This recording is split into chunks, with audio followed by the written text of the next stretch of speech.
सवेरे सवेरे उठ के कामे हो का भइलो और तोहार बहन है जौन नौटंकी घरा में करेले तोहे कुछ पता बा कि ना? का करेली हो सुना बतावत है बताओ कि काम कार नाही बाड़ी शौकीन पिया तोहर बहन पिया ना।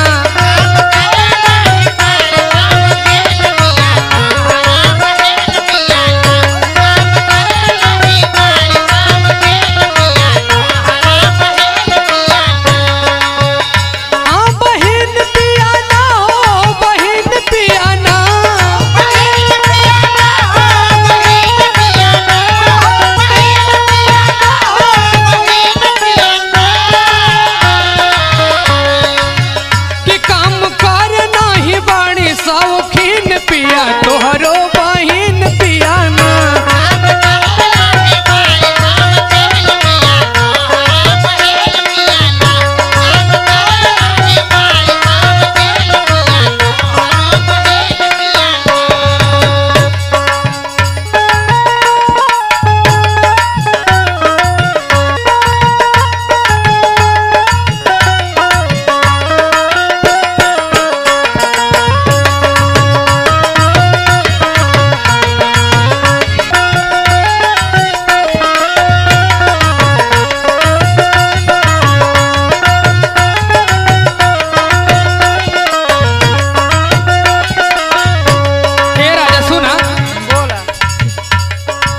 लइकन के संग करे मस्ती मजाक हो कुल खानदान के कटावतारी ना कहो।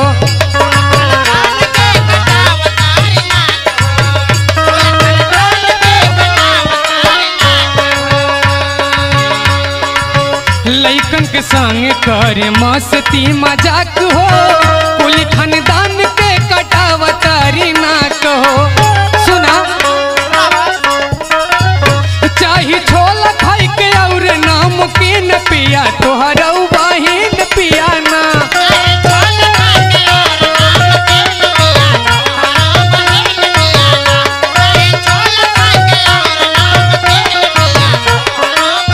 हाँ बहिन पिया ना, बहिन पिया ना।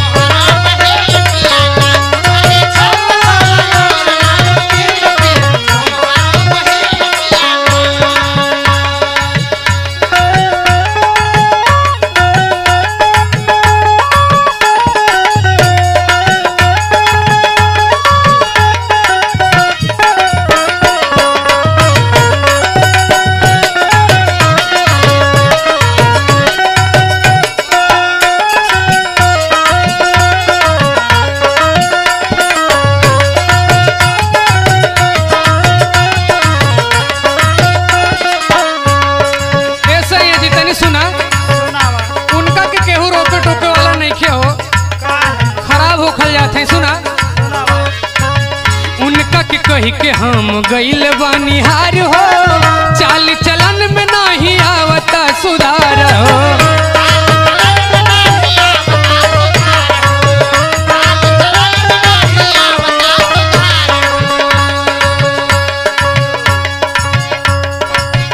उनका के कही के